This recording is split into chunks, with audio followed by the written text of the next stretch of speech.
सो दोस्तों welcome to money stocks. तो इस वीडियो के अंदर हम लोग बात करने वाले हैं मल्टीपल स्टॉक्स के बारे में। तो चलिए सबसे पहले हम लोग डिस्कस करेंगे इन्फोसिस के बारे में, जहां में इन्फोसिस के अंदर ऑलमोस्ट 3% तक की गिरावट आपको यहाँ दिखाई दे रहा होगा। लेकिन एक्चुअल बेसिस के ऊपर ड्यूरिंग द मार्केट कंपनी के अंदर परफॉर्मेंस अगर आपने देखा तो 5% तक की गिरावट हमें इन्फोसिस कंपनी के अंदर नजर आ चुका था। इतना ज़्यादा कंपनी फंडामेंटल होने के बावजूद भी अगर गिरावट आता है, और ये भी दोस्तों आपको ध्यान देना चाहिए कि मार्केट हमें अच्छा खासा बुलिश तरीके से काम कर रहा था, लेकिन आईटी सेक्टर के अंदर दोस्तों एक गिरावट वाला माहौल हमें देखने को मिल रहा था। टेक महिंद्रा हो, विप्रो हो, इन्फोसिस हो, टीसीएस हो, एचसीएल टेक्नोलॉजीज हो या फिर बहुत सारी कंपनीज हो, हर एक आईटी सेक्टर कंपनीज के अंदर हमें गिरावट नजर आ रहा था। और कहीं ना कहीं अभी अगर आप देखोगे तो टॉप से लेके बॉटम तक इन्फोसिस ये कंपनी लगातार कंसिस्टेंटली हमें गिर रहा है। एंड अभी कंपनी ऑलमोस्ट हमें 13% की गिरावट के अंदर हमें ट्रेड कर रहा है। तो कंपनी अगर गिरता है तो कोई ना कोई रीजंस होता है, और इन्फोसिस जैसे कंपनी गिरता है ना 5%, तो 101% कोई ना कोई रीजंस होता है, कोई ना कोई अपडेट्स होता है। तो चलिए अपडेट्स के बारे में डिस्कस करते हैं। तो सबसे पहले अपडेट्स के अंदर अगर आप देखोगे तो ये 2 घंटे पहले अपडेट्स हमें नजर आया था, एकदम फ्रेश अपडेट्स के बारे में हम लोग बात कर रहे हैं। इसके अंदर हमें क्लियर कट मेंशन किया गया है कि जो टेक कंपनीज है जैसे कि इन्फोसिस, एचसीएल टेक, विप्रो, टीसीएस, वो हर एक कंपनी के अंदर हमें गिरावट हुआ था कहीं ना कहीं 5% के आसपास। और उसका रीज़न है कि एक्सेंचर्स के द्वारा जो रेवेन्यूज गाइडेंस है वो हमें कट किया गया है।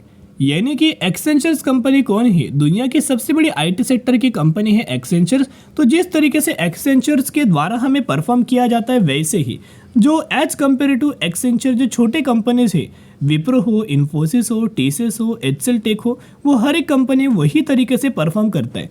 फॉर एग्जांपल एक्सेंचर्स कंपनी के द्वारा अगर बुरा परफॉर्म किया गया तो आप समझ जाइएगा कि इंडियन स्टॉक मार्केट के अंदर इतने सारे आईटी सेक्टर की कंपनीज हैं, उनके अंदर थोड़ा बहुत तो इम्पैक्ट हमें नज़र आ सकते हैं, थोड़ा बहुत तो फॉल हमें देखने को मिल सकता है।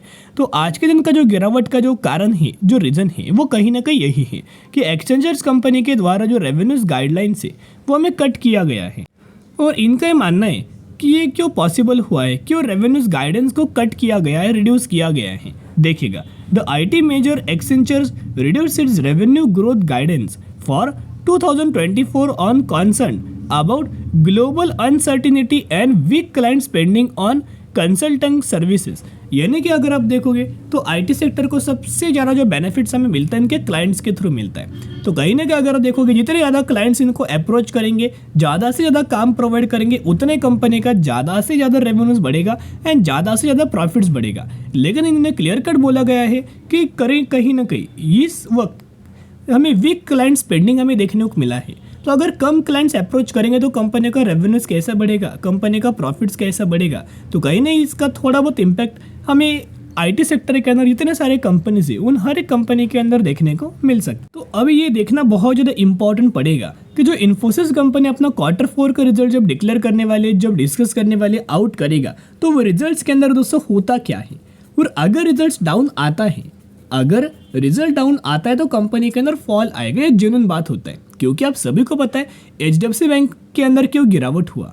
रिजल्ट्स कंपनी का जो मार्जिन्स था वो मार्जिन्स के अंदर फॉल दिखाया है। फिर जो मार्केट एक्सपेक्टेशंस की हिसाब से कोई भी कंपनी अगर फुलफिल नहीं करता तो मार्केट की वजह से ये कंपनी के अंदर गिरावट होता है। और अगर मार्केट एक्सपेक्टेशंस को कंपनी फुलफिल करता है ना, जो रेवेन्यूज होगा, अर्निंग पर शेयर होगा, वो अगर कंपनी फुलफिल करता है मार्केट के थ्रू, तो आप समझिए कि मार्केट के अंदर कंपनी बिल्कुल भी गिरावट नज़र नहीं आएगा। लेकिन अगर वो एक्सपेक्टेशंस फुलफिल नहीं होगा तो मार्केट बुरे तरीके से उस कंपनी के अंदर हमें रिएक्ट करता है। एक और खबर हमें इन्फोसिस के अंदर देखने को मिल रहा था, ये एकदम फ्रेश अपडेट्स के बारे में हम लोग बात कर, देखिएगा 9 मिनट्स पहले खबर आए हैं, एकदम फ्रेश अपडेट्स के बारे में हम लोग बात कर रहे हैं। इन्फोसिस के अंदर आज के दिन एक बहुत बड़ा ब्लॉक डील हुआ था जिसके अंदर 49 लाख शेयर्स हमें हैंड चेंज हुआ है, और इस वजह से 3.6% तक की गिरावट इन्फोसिस के अंदर हुआ है। अभी यह क्लियर कट अगर आप पढ़ेंगे तो माल खरीदारी भी किया गया है, माल बेचा भी गया है, राइट। चेंज हैंड्स यानी कि कोई ना कोई माल बेचा है, किसी ने माल बाइंग किया है, तो कहीं ना कहीं इक्वल हुआ। इसका कोई इम्पैक्ट हमें कंपनी के अंदर नेगेटिव नज़र नहीं आएगा। लेकिन अगर सिर्फ माल बेचते, अगर बहुत बड़ा माल बेचा जाता तो आपको पता होगा कि टीसीएस कंपनी के अंदर टाटा सन्स के द्वारा माल बेचा गया तो क्या हुआ, राइट, फॉल आया था। लेकिन यहाँ क्या है ना दोस्तों, माल चेंज हुआ है या फिर चेंज हैंड हुआ है। एक ने माल बेचा है और एक ने माल खरीदारी किया है। और हिंट हमें देखने को मिल रहा था जब हम मॉर्निंग के वक्त जब हमने इन्फोसिस एडीआर का देखा था, तो इन्फोसिस एडीआर के अंदर जो अमेरिकन मार्केट के अंदर कंपनी लिस्टेड है डॉलर्स के अंदर, उसके अंदर भी 4% तक का फॉल था। तो कहीं ना कहीं एक्सपेक्टेड तो था ही कि इन्फोसिस लिमिटेड जो इंडियन स्टॉक मार्केट के अंदर कंपनी लिस्टेड है उस कंपनी के अंदर भी गिरावट हो सकती है, लेकिन उससे कुछ भी हो जाए लॉन्ग टर्म के अंदर सभी आईटी सेक्टर की कंपनीज बढ़िया तरीके से परफॉर्म करके देने वाला है। जो कि शॉर्ट टर्म के अंदर जैसे भी कंपनी परफॉर्म करे ना, आपको जरूर पेशेंसली होल्ड करना चाहिए, क्योंकि ये ऐसी कंपनी से एक बार चलने लगे तो लोगों को 200 से 250% तक का रिटर्न आसानी से ये कंपनीज हमें बना के दे देता है। तो सभी की नजर होनी चाहिए करंटली Q4 रिजल्ट्स के ऊपर, जो कि इन्फोसिस कंपनी का जो Q4 का रिजल्ट है वो 18 अप्रैल को आने वाला है। जैसे कि कल की वीडियोस के अंदर भी हमने आपके साथ क्लियर किया था, 18 अप्रैल कंपनी का Q4 का रिजल्ट आने वाला है और इस क्वार्टर के अंदर कंपनी शेयर होल्डर्स को डिविडेंड का भी बेनिफिट देने वाली ये बहुत अच्छी खासी और पॉजिटिव वाली न्यूज नजर आ रही है। और आने वाले समय के अंदर आर्टिफिशियल इंटेलिजेंस के अंदर जितने सारे कंपनीज काम करेगा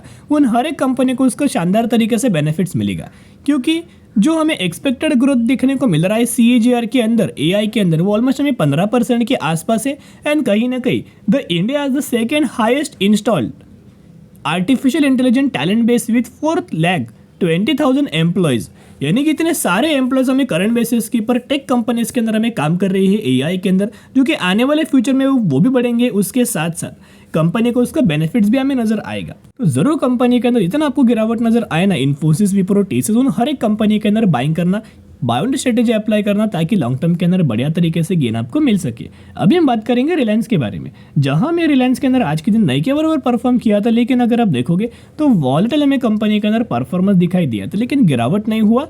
एक फ्लैट हमें क्लोजिंग रिलायंस के द्वारा हो चुका है, 2,906 रुपये के आसपास हमें क्लोज हो चुका है। रिलायंस कंपनी दोस्तों कहाँ ट्रेड कर रही है ये देखना भी इंपॉर्टेंट है, क्योंकि कंपनी का मैंने 5 साल का एक चार्ट ओपन किया है, ये गूगल के ऊपर आपको अवेलेबल देखने को मिल जाएगा। तो इस चार्ट के अंदर गौर से अगर आप ऑब्जर्व करेंगे, ऊपर से लगातार कंपनी क्या कर रहा था, रेजिस्टेंस ले रहा था, नीचे से कंपनी क्या कर रहा था, लगातार एक सपोर्ट ले रहा था।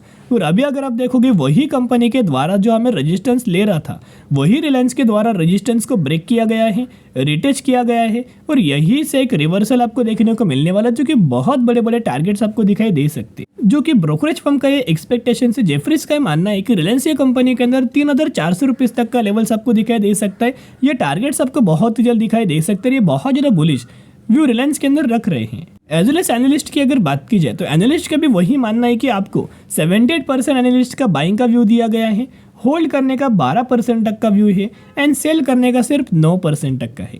यानी कि 78% तक का जो एनालिस्ट का व्यू है कि आपको लगातार रिलायंस के अंदर बाउंड स्ट्रेटेजी अप्लाई करना चाहिए, SIP करना चाहिए, ताकि जब कंपनी रिकवर करे सबसे ज़्यादा बेनिफिट आप ही को मिल पाए। रिलायंस कंपनी के अंदर बड़े बड़े म्यूचुअल फंड्स के द्वारा, फॉरेन इन्वेस्टर्स के द्वारा एंड डोमेस्टिक इन्वेस्टर्स के द्वारा बहुत बड़ा माला में खरीदारी किया जा रहा है, जहां में आज के दिन भी ऑलमोस्ट हमें 63% के डिलीवरीज देखने को मिल रहा है, जहां हर एक दिन कंपनी के अंदर बड़े बड़े डिलीवरीज हमें देखने को मिल जाता है। एवरेजली 60% से भी ज़्यादा की डिलीवरीज हमें देखने को मिल जाता है। इसका मतलब क्या कि बड़े बड़े लोगों की एंट्री हमें रिलायंस कंपनी के अंदर गिरावट वाले माहौल के अंदर हो रहा है, ताकि जब भी मार्केट रिकवर करे, इन्फोसिस रिकवर करे, IT सेक्टर रिकवर करे, हर एक सेक्टर रिकवर करे, तो रिलायंस कंपनी के अंदर भी आपको रिकवरी देखने को मिलेगा। और जब भी कंपनी रिकवरी करेगा बढ़िया तरीके से रिटर्न, बढ़िया तरीके से प्रॉफिट्स आपको मिल पाएगा। तो जरूर बाउंड स्ट्रेटेजी अप्लाई करके चल सकते हो। अभी हम बात करने वाले यूनाइटेड वैनडेयर हॉर्स लिमिटेड के बारे में, जो कि 324 रुपीज़ के ऊपर कंपनी ट्रेड कर रहा है, 2280% तक का रिटर्न शेयर होल्डर्स को बना के दे चुका है। अच्छी कंपनी है, फंडामेंटली कंपनी स्ट्रॉन्ग है। ये वही कंपनी रिसेंटली 1:2 रेशियो के अंदर स्प्लिट का अनाउंसमेंट किया गया है। तो अगर आपके पास इस कंपनी के 1 शेयर होंगे तो 1 के बदले आपको 2 शेयर मिलने वाले हैं। तो चलिए आज के लिए इतना। अगर आपको ये वीडियो पसंद है जरूर वीडियो को लाइक और चैनल को सब्सक्राइब करके चल सकते हो। फिर मिलेंगे, बाय।